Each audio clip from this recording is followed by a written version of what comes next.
ډیرو معجزاتونه یو معجزه د معراج سفر هم دی اور د معراج سفر باندې قرآن کی صریح نص راغلی دی سورۃ بنی اسرائیل آیت نمبر 1 اور یا سورۃ الاسراء نوبی آیات کې الله پاک د دې تذکرہ کړي معراج څه ته ویل کیږي چې پیغمبر صلی الله علیه و آله وسلم یو لږه موده کې چې د انسان عقل نه هغه شیز بار شي انسان سمجھ کې نه راځي رسول الله صلی الله علیه وسلم اول بیت المقدس ته تله التنه د وسمنون بر جنت جهنم الله دیداری کړي بیا واپس رغله د خپل ځای ته دا معراج سفر دی اور احادیثو کې کثرت سره تذکرہ ده 25 صحابه کرامونه ده معراج سفر واقعه حدیثو کې نقل شوی ده اور غټ صحابه کرام پکې حضرت انس بن مالک ابو سعید خدری اور جابر بن عبداللہ بن مسعود ابو ہریرہ مالک بن صعصع حضرت عائشہ رضی اللہ تعالی عنہ دسه ډیر صحابه کرام دي رضی الله تعالی عنهم اجمعین چې هغه دا واقعه تفصیلا نقل کړي اور بیا قرآن کی کم گورو اللہ رب العزت یو آیات کی مختصر دی وکی طرف ته اشاره کړي سبحان الذي اسرى بعبده ليلا من المسجد الحرام الى المسجد الاقصى اور ابتداء پس سر کړي سبحان الذي چې الله هغه ذات ته چې غد هر قسم عیب نه پاک ته دی سبحان الذي کی تردید د مشرکین چې هغه د رسول الله صلی الله علیه وسلم د معراج سفر نه انکار کړو او بیا صرف دی باندې نه بلکې موجوده دور کې چې کم ملحدین دي یا دینه مخکې ملحد خلق تیر شوی چا چې د واقع معراج باندې اعتراض کړي نه سبحان الذي په غي باندې رد دی چې الله پاک ذات الله رب العزت هر څه کولی شي ستا عقل بنه مني الله رب العزت کوي اسرا بعبده اسرا ویل کېږي شپې سفر ته چې الله رب العزت شپې باندې دا سفر رسول الله صلی الله علیه وسلم باندې معراج سفر کړي او به فرمایلو بعبده عبد بندا ته ویل کېږي اور الله په نس باندې لوی مقام د انسان عبدیت ته چې الله رب العزت خپل معبود وګڼي اور الله رب العزت سر به سجود وي دا الله خبره مني ذکر حدیث کی راغلو احب الاسماء الى الله عبد الله وعبد الرحمن الله په نسبت باندې خوخ نمونه دو دی عبد الله او عبد الرحمن ولې لفظ عبد پکې راغلی دی او یو روایت کې راغلی حضرت عائشہ رضی الله عنها فرمایي چې جبرئیل علیه الصلاه والسلام رسول الله صلی الله علیه وسلم ترالو ورته دوه قسمه نبوت دی یو د بادشاہت ولا نبوت دی یو د عبدیت ولا نبوت دی کوم یو نبوت خوخه وی رسول الله صلی الله علیه وسلم جبرئیل علیه السلام نه مشوره واخسته ورته نه د عبدیت ولا پیغمبر نبوت راواله وی غد بعد رسول الله صلی الله علیه وسلم چې روټه خوړل سیخته به کو د سر به خوراک کولو چې زه د سیم لکه د الله غلام یم وی کله هم ډډی سره روټه نه د خوړلی ډډه د والی روټه خوري د تکبر دی شریعت دین منی کی رسول الله صلی الله علیه وسلم عاجزی سره هغه روټه خوړل د سر به ورته لخته کو نبی عبده کی عبدیت طرف ته اشاره ده دین یو بلی خبره طرف ته اشاره وشوه چې رسول الله صلی الله علیه وسلم عبد و بندو دا د مقام عبدیت نه مقام الوهیت ته ونه رسي چې الله سره دیدار کړي الله ملاقات کړي دا الله شو الله یعذ بالله لکه څنګه د بازو فرقو عقیده ده چې مقام عبدیت نه روچت کو مقام الوهیت تر رسول دي چې الله سره د مقام او درجه اعتبار سره رسول الله صلی الله علیه وسلم برابر کو نه دا شرک ته کفر دی ولی ولم یکن له کفوا احد الله سره هیڅوک هم سر نشته دی رسول الله صلی الله علیه وسلم د دنیا انسانیت کې کائنات انسانیت کې لوی شخصیت دی خود مرتبه او درجه اعتبار سره الله نه کم دی زموږ عقیده ده نبی عبده کې رد پاغه خلکو باندې چې رسول الله صلی الله علیه وسلم ته حاضر ناظر اور عالم الغیب نسبت کړی دی. چل اعوذ بالله رسول الله صلی الله علیه وسلم الله په شان ځکه حاضر ناظر دی. نو مقام د مقام الوهیت اور مقام عبدیت خپل کې برابر کو دا حرام دی. نبی عبده کې رد په هغه خلکو باندې چې د سینوي تاسو د رسول الله صلی الله علیه وسلم د معراج سفر وجنه دا د الله مرتبه ته ورسي لکه څنګه عیسایانو عیسی علیه السلام د عبدیت نه روچت کو اور نه الہ جوړ کو دغه باندې رد دی. نو سبحان الذي اسرى بعبده ليلا من المسجد الحرام ليلا په یوش پکې من المسجد الحرام مسجد حرام خانقابه سره سره چې کم حدود حرام دغه ته مسجد حرام ویل کیږي او مسجد حرام ورته ویل کیږي الا الذين عهدتم عند المسجد الحرام خانقابه سره کم حدود شریعت مقرر کړی د مسجد حرام دی. نه دلته رسول الله صلی الله علیه وسلم د ام حمی رضی الله عنها کورنه روچت کو الى المسجد الاقصى اقصى ربی کې ویل کیږي لری والی ته چې کم لری وی هغه مسجد چې غل لري دی. څه مطلب بعض علماء لیکلي چې دا د حجاز نه لري دی نه ځکه ورته مسجد اقصی ویلی دی. اور یادا چې کم سړی مسجد اقصی ته تلل غواړي مکی مکرمه نه نغه به اول مدینه منوره کراس کی بیا به مدینه منورې نه مخکې مزل کی بیا به شام کې مسجد اقصی ته رسیږي دی وخت چې فلسطین کې دی اسرائیل ور باندې قبضه کړی دا مخکې د شام حصہ وا. اور حدیث کې راغلی دی رسول الله صلی الله علیه وسلم فرمایي چې تاسو درې مسجدونو ته سفر کوئ مسجد حرام خانقابه مسجد نبوي اور مسجد اقصی نغه کې دا ټول لري مسجد ځکه ورته مسجد اقصی ویلی دی. اور یا دا بعض علماء لیکلي چې بیت المقدس ځکه ورته ویلي چې دا پاک دی د ګندګي نه د شرک نه نورو غلطو رسم او رواجونو نه ځکه ورته پاک کور ویلې. بعض خلک ورته بیت المقدس وي خدا بیت المقدس ته اصل کې او که مقدس وي بیا څه خبره نه ده هغه کور چې هغه پاک کړی شوی وي ندیو چې ورته مسجد اقصی ویل کیږي. او بیا مخکې فرمي الذي بارکنا حوله هغه چې هغه کې مونږه ارد گیر چاپیره برکت اچولې دي. برکت په دوه قسمه باندې دي دنیوي برکت اور دینی برکت اور دا دواړه مسجد اقصی ته حاصل دي. دینی برکت دې اعتبار سره چې څومره انبیاء کرام علیهم الصلوات والسلام رغلي هغه کې اکثر پیغمبران دغه علاقې ته رغلي دي چې کوم ځمکې د ډېر انبیاء کرام علیهم الصلوات والسلام شو هغه ځمکه بختوره شو کنه اور ډېر انبیاء کرام علیهم الصلوات والسلام ال قبرونه دي. ځکه یو سوال عموما ام سی کیوز کی رضی چې وہ کون سی زمین ہے جہاں بہت زیادہ انبیاء کرام علیہ الصلوۃ والسلام مدفون ہیں. نغه فلسطین زمکه مراد ده ټول نه زیات انبیاء کرام علیہ الصلوۃ والسلام دلته مدفون شوی دي. نه دا دنیوي اعتبار سره دینی اعتبار سره برکت دی او دنیا اعتبار سره برکت دی دا دی چې داغه ځین د دنیا خوبصورت ترین علاقو کې دي الته کې نهرونه شته باغات شته چې څه دنیا کې یو انسان ضرورت غلطه ملويږي. نو دینی برکت یې چولې دي دنیوي برکت هم پکې شته دي.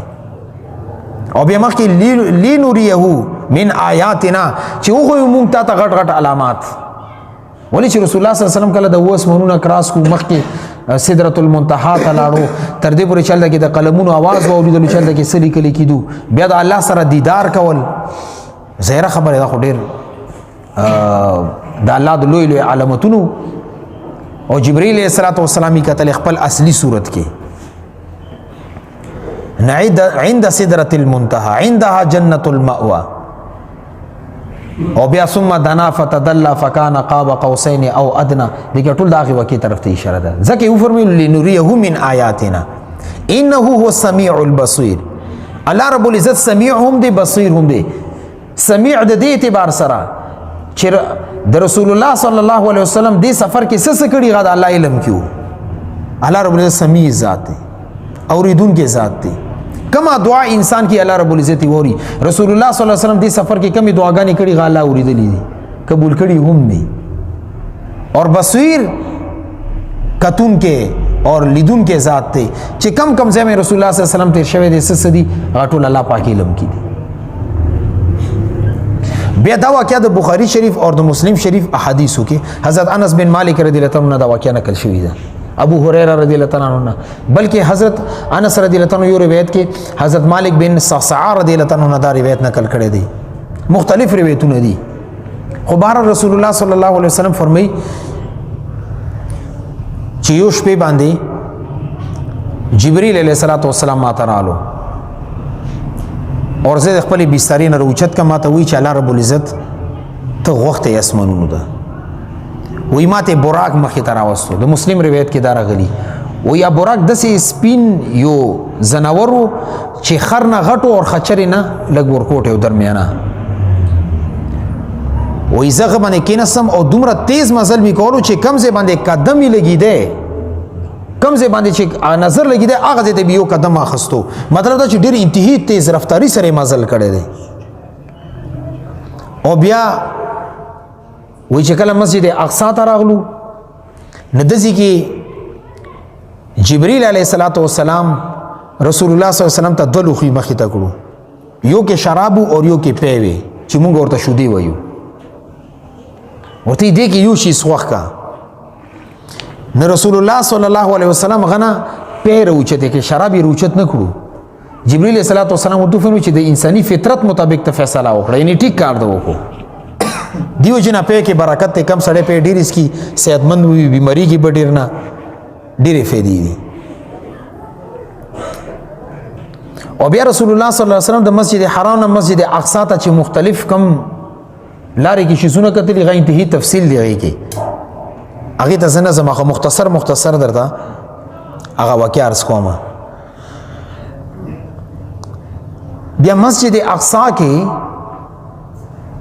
رسول الله صلی الله علیه وسلم فرمایي چې یو مؤذن اذان وکړو او صفونه جوړ کړل شو وای مونږ په دې انتظار او چوس بدل د امامت سو کوي وای جبرئیل علیه السلام زلاس نه ونیول مخکې کم چې امامت پته کوي وای ما چې کله موس پړاو کو نو ماته جبرئیل علیه السلام ویل چې د خلک پیژنې چا څوک در پسې ولاړ دي ما ورته سب پیژنم سن پیژنم ولی رسول الله صلی الله علیه وسلم سره انبیاء کرام علیهم السلام سره ملاقات شو نه غیږي پیژندو لکه لارې کې موسی علیه السلام یې کتلو نو دوی چې دا سور انبیاء کرام علیهم السلام الله پاک دنیا ته لېږلي دي دا ټول امامت تا وکړو دیو چې رسول الله صلی الله علیه وسلم یو نوم امام الانبیاء دی او روایتونو کې راغلي چې ټول سره مصافحه وکړه ټول سره انټروډکشن نوم به ورته خاصو کم زیات راغلي دي مسجد اقصا نه پس بیا روایت کې راغلي ثم عرج بي د اسمانونو سفر شروع کی وی پیل اسمان ته چې ورسېدو نو جبرئیل علیه السلام دروازه وټکوله دنه ناواز ورته رالو چې څوک ورته جبرائیل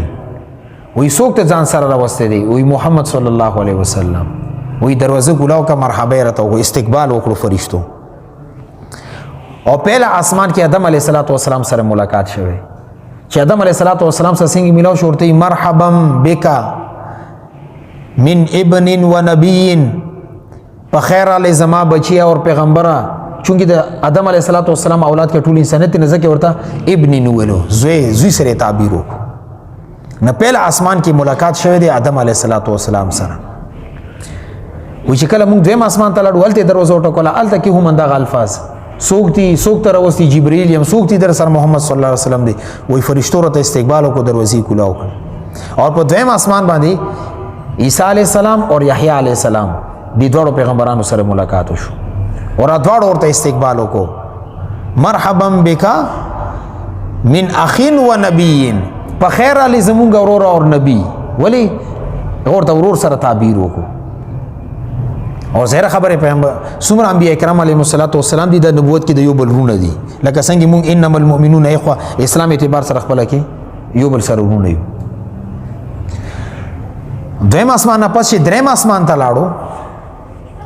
الته کې فرشتو استقبال وکړو دروازه کولو شو الته کې یوسف علیه السلام سره ملاقات وشو هغه ورته ویل چې مرحبا بک من اخین و نبی زما ورور او نبی په خیر راغلی استقبال وکړو اور چې سلورم اسمان ته لاړو نه الته کې ملاقات ادریس علیه السلام سره وشو هغه ورته استقبال وکړو ورته یې فرمایلو مرحبا بک من اخین و نبی بیا چې کله پنځم اسمان ته لاړو الته ملاقات هارون علیه السلام سره وشو هغه ورته استقبال کو مرحبا بک من اخ و نبی او بیا چې کله شپږم اسمان ته لاړو نو الته کې ملاقات موسی علیه السلام سره وشو هغه ورته استقبال کو مرحبا بک من اخ و نبی او یو روایت کې راغلی چې کله موسی علیه السلام نه رخصت راوخست روان شو نغه په جړه شورتي ولې جاړي وې جاړم په دې باندې چې ما خپل امت کې ډېر مهنت کړي خود ستا امت په اول جنت ته زی زما د امت نه او بل روایت کې راغلی چې نه دی ورته چې ستا امت ډېر زیات دی جنت ته بزی زما امت لګ دی ستا امت ډېر دی او بیا چې کله وم اسمان ته لاړو نو هلته کې ابراهیم علیه السلام سره ملاقات وشو ابراهیم علیه السلام ورته وفرمایل مرحبا بک من ابن و نبی چونکه د ابراهیم علیه السلام نسل کې راغلی دی ملت ابراهیمی به ځکه ورته تعبیر وکړو د بچی سره چې په خیر علی زما بچیه پیغمبره نبی استقبالی په دې الفاظو کړی دی وی ابراهیم علیه السلام بیت معمور سره ډډه والی و نو جبرئیل علیه السلام نه تاسو کو چې دا بیت المعمور د څه شیز دی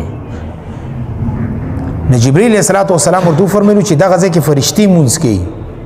اور روزانه اویا زره فرشتي دي ته د نکیږي عبادت کوي تر قیامت پورې بیا د غي نمبر نه رځي دومره زیات فرشتي الله پاک پیدا کړی دي د بیت المعمور د فرشتو عبادت خانه ده بیت المعمور نه چې مخکې لاړو عند سدرة المنتهى سدرة المنتهى په باری کې راغلی چې دا یو ونه ده د چې کمی میوي دی غاده مټکو برابر دی غټي غټي او پانی دومره غټي دی لکه د هاتی چې کم غوګونی دي سره تعبیر الفاظ حدیث کې دا راغلي وې دومره حسن الله ور کړی دی رسول الله صلی فرمی چې دغه حسن بینولو د پر الفاظ نشته دي چې هغه بیان کی هغه ځکه غینه پس بیا د الله دیدار وته نصیبي اور د الله رب العزت سره دیدار کولو کې اختلاف ته صحابه کرام ومنځ کې حضرت عائشہ رضی الله تعالی فرمایي چې رسول الله صلی الله علیه وسلم د الله دیدار کړي خزر پسترګوي کړي دي یعنی رؤیت قلبی دی رؤیت قلبی دی چې زړه پسترګي وګوري اور یو دی رؤیت حقیقی چې په خپل سترګو وګوري نه حضرت عائشہ رضی الله تعالی فرمایي چې رسول الله صلی الله علیه وسلم پسترګو مې الله پاک دیدار کړي دي خو په دې حقیقي سترګو نه دی کړي حضرت عبد الله بن عباس رضی الله تعالی عنہ فرمایي چې نه الله رب العزت دیدار رسول الله صلی الله علیه وسلم په دې حقیقي سترګو باندې کړي دي اور راجح اندغه قول دی اکثر علماء کرام و مفسرین و محققین دا رائے دا چې رسول الله صلی الله علیه وسلم مخامخ الله سره دیدار کړي دي رسول الله صلی الله علیه وسلم کله میرا سفر تدلو نو جبرئیل علیه السلام ورته اپریشن کړی دی چې غته شق صدر ویلې کیږي او د رسول الله صلی الله علیه وسلم ټول عمر کې سلور ځل شق صدر شوی دی یعنی زړه اپریشن سلور ځل کړی دی اوس نن سبا بای پاس اپریشن دی او د هارت اپریشن دی دا اوس بعد کې رالو دا غي زمانه کې شي او کړي جبرئیل علیه السلام دی جبرئیل علیه السلام ډاکټر دی او رسول الله صلی الله علیه وسلم اپریشن کیږي نه تاریخ اسلام کې کلی چې یو شق صدر 4 سال کې شوی دی چې هغه وخت کې د رسول الله صلی الله علیه وسلم حلیمه سعدیه رضی الله تعالی کور کې هغه ورته پی ور کولی د رسول الله صلی الله علیه وسلم شومان سره لګیو لوبي کولی دغه دوه فرشتي را لې رسول الله صلی الله علیه وسلم یې سملولو او د سلاسي تیر کو د سینې وشلي د زری را بار کو یو مجمع ور سره وا هغه کې د زمزم اوبوي د زری ورته کټ کو زمزم اوبو سره وینځلو یو تور دانه تیر بار کا بیل ازرخ پله کې راغون کو لاسي په تیر کو زر بیا جوړ شو بیر اوچت کو دنه کېدل به بلا سر کو نسینه جوړاوه نه چې کله د دوه فرشتو رسول الله صلی الله علیه وسلم سمرولو د سره پرشن شروع کو د دوانو منډي کې حضرت حلیمه سعدیه رضی الله تعالی عنها ستا غ مشوم چونګه غو په ور کولې و استاد زویز دوه کسان راغلي دي سپینو جامو کې ډیر خولي دي غوسم لولې دي اور سدا سینا دور ته کټ کړي حلیمه سعدیه رضی الله وخت کې کور کې لګیاو سکاري کول او ارسی پر په منډه باندې راغله او چې رسول الله صلی الله علیه وسلم ته رسیدنه رسول الله صلی الله علیه وسلم اپریشن شوی را پاسیدلې دي نو حلیمه سعدیه رضی الله عنها تاسو کو چې د څه شو کنه او تی او دوا کسان رالو زمې زړه د سیدا کو پویدونه چې د سو مشومو خو یې ما اپریشن یو کو نو علماء لیکلي چې دی وخت کې دا فرشتو د غزرنه کومه تور نقطه رو بسلی و دا د معصیت ولا اثر وبسلی چې پیغمبر صلی الله علیه وسلم معصوم دی تر مرګ ساته پر ابدینه د څه کار نه کیږي چې غیبه الله خفه کیږي دی ول اپریشن وو دیم شق صدری 10 سال کې شوی دی بیا دو فرشتي الله پاک راولي کلی سینې ورته وسیرله زمزم وبو سره ورته زړه وینځلو بیا ما هغه رنګ زړه ورته بند کو لاسي په تیر کو د سینې جوړه وا او چې د دوینځل کم شخص صدر شوی د دې د پرو چې د رسول الله صلی الله علیه وسلم زنه د له او العبد کیل کو دا شیزونه فزول شیزونه ونه بار کړي د دویم اپریشن او دریم اپریشن یې ال شوی د چې کلا غار هیره کې خپل عبادت کولو جبرئیل علیه السلام را لورتي تا ته نبوت ملويږي نه نبوت تحمل لپاره دریم ځلی بیا د زړه ورته سیرلې دي زړه ورته صفا کړي زمزم وبو سره ویځلې دا دریم ځل اپریشن دي ته پرو چې دي کې د نبوت تحمل راشي ولی نبوت د پر ډیر غرض پکار دی بیا سلورم ځل دا میراث سفر کې شوی دی چې جبرئیل علیه السلام ورته چې ستاسو الله سره ملاقات کیږي او چې کم تجلیات باری تعالی دی الته کې کم انوارات دي غار څوک نشي برداشت کوي ستاسو د زړه اپریشن کیږي چې تاسو کې د قوت پیدا کړل شي بیا به ته هغه ملکوتی او جبروتی چې کم اثرات دي انوارات دي غو برداشت کوي نه بیا ورته سینه وسیرله بیا ورته زمزم سره ته وینځله چې کله اپریشن شو غد بعد الله پاک دیدار کړي دا سلور ز شق صدر شوی دی سلورو کالو کې لسو کالو کې بیا د نبوت شکل ملي دو هغه وخت کې او سورم په معراج سفر کې شوی دی بیا د الله دیدار نه پس بیا د کې جنت کتلې جهنمی کتلې جهنميانی کتلې جنتیانی کتلې هغه مختلف روایت دي تقریبا 16 17 18 روایت دي بعضی کې جنتیانو تذکرہ ده بعضی کې جهنميانو بعضو کې نوري تذکری دي اب ان شاء الله بیا چرته ارس کو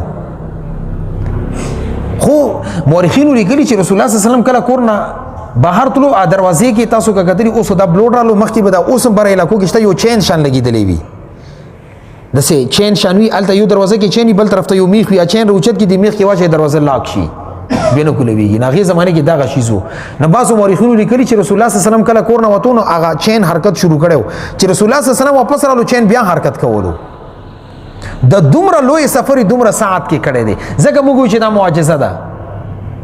بیا چې کله رسول الله صلی الله علیه وسلم واپس رالو نو مکه خلکو ته دا ویل چې زه په په اسمان سفر ما کړی دي تلم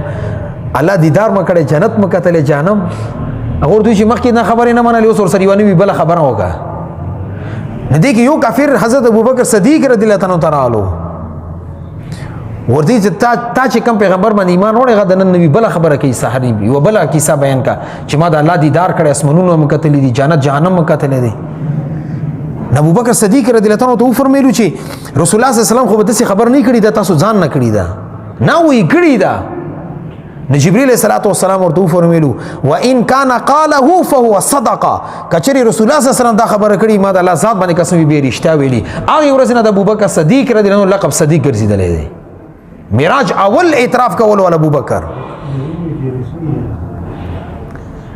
ابو بکر صدیق رضی الله تعالی عنہ ته صدیق لقب د دیو جن ملو شوی چې د معراج سفر اول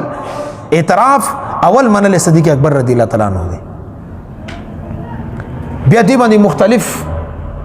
هغه چې کوم مشرکین او اعتراضات کړي دي هغه تفصیلی واقعه ده بیا رسول الله صلی الله علیه وسلم نه دا تاسو کو چې تا بیت المقدس کتل دي مونږ ته دروازه وخیا اور کټکی سودی کم طرف ته دي څنګه دي رسول الله صلی الله علیه وسلم فرمایي چې زه حاتم کې نه ډېر سخت پریشان شوم چې دا عثمانه تاسو کې دې د څه جواب ورکوم نه حدیث کې راغلی دي فجل الله لي بیت المقدس وی الله رب عزت بیت المقدس زما مخې د سیخ کرا کړو ما نبی تاسو کړو چې سو دروازې دي ما ورته دا دروازې دي ما دوی سو کټ کې دي ما ورته چې دې کټ کې دي کم طرف ته سدي ما ورته خېلو ولې د مشرکین مکه بل ته بیت المقدس کې ال دبي تجارتي کفیلې تلې راتلې نو دوه هغه ځای کتلې او رسول الله صلی الله علیه وسلم بیت المقدس ته میراث سفر نه مخکې نه وتلې نه چې کم ته بوسونه کول رسول الله صلی الله علیه وسلم ورته جوابات ورکول خو بار الله د رسول الله صلی الله علیه وسلم یو لوی معجزه ده اور قران کې نص پر غلې احادیثو کې نصوص راغلي دیو جن میراث سفر نه چې څوک انکار کوي د سره سره کفر ته وځي ولې نص راغلې نص نه انکار دي اوس دا تقریبا د 2006 خبره ده اوس تاسو ته پته ده 2-3 هفته کېږي مارس ته مریخ ته یو سیاره ده ناسا دی چې الته ولېګله و میاشتو کې الته ورسیده الته نه 22,000-32,000 تصویرونه لګلې دي دوی په کار شروع کړي چې الته آیا زندگی امکان شته که نشته دی صرف only 1% اکسیجن دی 98% کاربن ډای اکساید ګیس دی 1% نایټروجن دی یعنی الته زندگی ډیره ګرانه ده ځکه دوی انسان نه لګي صرف ماشینونه لګي نبي دلته نه ملیشیا ولا شپږ مسلمانان تلیو یو سیاره ته ناغي بیا دلته ایمیل کړو ولی چې کله د ځمکې نه لري شي نه دلته کې ګریویټیشنل فورس ختم شي د ځمکه هر څه ځان ته راکاږي د چا فزیکس کیمستري بایولوژي ویلي دي ته پته ده ساينس والا سټوډنټس په دې پوهیږي نه چې کله ته د کشش سکل نه ګریویټیشنل فورس نه بار شي بیا د ځمکه ته ځان ته نه راکاږي نلته کې هو دا مسله ایمیل کړي وه ناسا ته چې مونږ دلته مسلمانان یو مونږ باندې خو مونږ فرض دی 15 وخته یو خدا چې مونږ د ځمکې نه لرې شوي نو مونږ ته ورځ شپږ غنټې جوړې شوي شپږ 3 غنټې ورځ ده او 3 غنټې شپه ده ولې چې ځمکې نه لرې کېږي دا نظام متاثر کېږي بدلیږي او دا چې موږ اودس نشو کولی چې اودس کې پاندمونو به اوبه اچي او دلته چې موږ اوبه اچو نو غوا کې پاتې کېږي ولې کشش ثقل نشته نبی ورته یو يهودي جواب ورکړی چې کم ځای کې دا شیز نه تاسو ولته بیا تیمم وکړئ دی يهودانو دومره د اسلام سټډي کړي نه هغه وکینه به مدا استدلال وکړي چې رسول الله صلی الله علیه وسلم کله د ځمکې د حدودو نه بار شوی دی الله پاک وخت ختم کړي دا و چې کم 24 غنټې د ځمکې کې دا نظام چلیږي چې ځمکې نه بار کېږي بیا 24 غنټې نظام ختم دی ولی د ځمکه خپل محور نه 24 غنټو کې تویږي نه 24 غنټې جوړیږي واش پای ورځ جوړیږي او چې د دنیا د ځمکې نظام نه بار شي بیا د شپه ورځ نشته دی نتیجه نن ساينس د اعتراف کوي چې معراج واقعا حق ته او سچ ده الله رب عزت مو ته صدې باندې عمل توفیق نصیب